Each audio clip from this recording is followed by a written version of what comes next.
Well, Joyce Williams is a Missouri woman suing Covidien, formerly known as Tyco Healthcare, another manufacturer of China-based heparin. Her husband passed away last month, and her lawsuit claims he died due to an adverse reaction to the tainted blood thinner. She joins us now along with her attorney, Jeffrey Colino. Good morning to the two of you. Thank you so much for joining me. Good morning. You're welcome.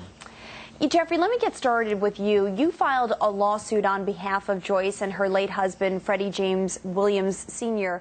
Tell us what the grounds of the suit are and what exactly happened and brought you to this point. Well, the landscape has changed in China.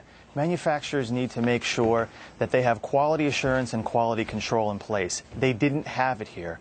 Mrs. Williams' husband was given tainted heparin, not safe heparin. So we're seeking to redress that. We want to make sure that no one has to endure this circumstance. Ms. Williams just lost her husband a month ago for no reason. The manufacturer wasn't doing the quality control, and if they had done that, we wouldn't be here. We also want to hold responsible Tyco. They were the last company to make a recall on March 28th, the exact same day that Mrs. Williams' husband died. This was preventable even after we discovered the problem. All right, so just explain to us for a second here, Jeffrey, how can you prove that this is what caused his death? What were the signs that were happening? Just give us some of the background about these syringes and the contamination, how you discovered this.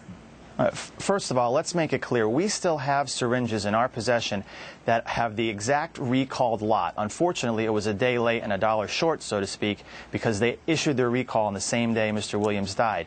Now, he had the classic signs and symptoms of an adverse reaction to this dangerous poison. He was vomiting. He was nauseous. He had extremely low blood pressure. He was sweating profusely. In fact, when he passed, there was traces of aspiration in his trachea. All consistent clinical symptoms show that it was this drug that brought about his death. Joyce, let me turn to you. My heart goes out to you. I'm so sorry to hear about your loss. I know it hasn't been, it just occurred just such a short time ago.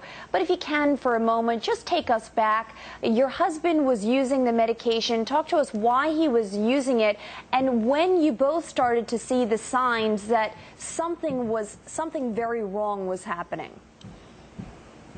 Well, when he started using the drug heparin, he had a case of pneumonia, and he had to be injected with the penicillin, the antibiotic, and then he had to be flushed out with the drug heparin, and that was causing problems, deep sweats and fevers, low blood pressure.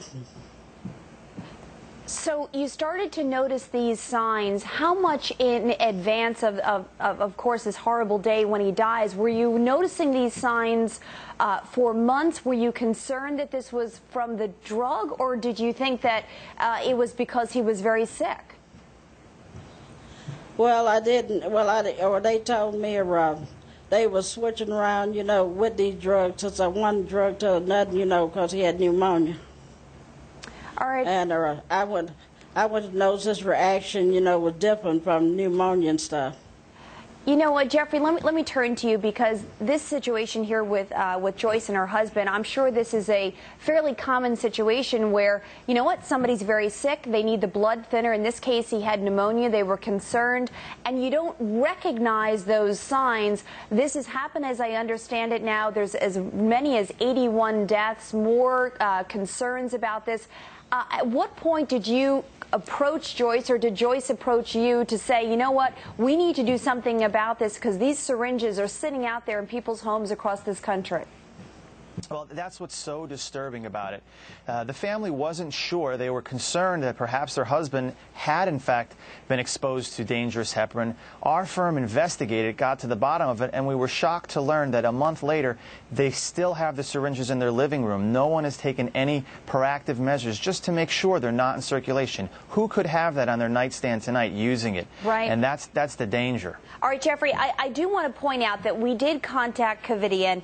Their response to us us is we do not comment on pending litigation. We're working closely with the FDA and our customers and our suppliers to address heparin supply issues. There are two other companies, as you know, Jeffrey, at fault here, Baxter and B. Braun. Obviously, they did recall much more aggressively than Covidien. Why are they not involved in your lawsuit? The heparin that was given to Mrs. Williams came from Tyco, not Baxter or B. Braun. We have sued the manufacturer in China, and we have sued SPL, the laboratory that's in the joint venture with China, and we'll hold all of them accountable. But what's important to point out is that Baxter and B. Braun recalled much sooner, and their supplier was the exact same supplier as Tyco. Why couldn't Tyco recall sooner? Joyce, let me turn back to you for a moment. You know, I'm sure this must be a very, very difficult time for you. What would you like the outcome to be? Well, I think these are companies that made that should be brought to justice, because it's like this here. I would have had my husband at least 6 months to a year, but this drug took my husband out. All right. Well, Joyce, we wish you the best of luck on this, and Jeffrey, you as well. Thank you both so much for joining us today. We appreciate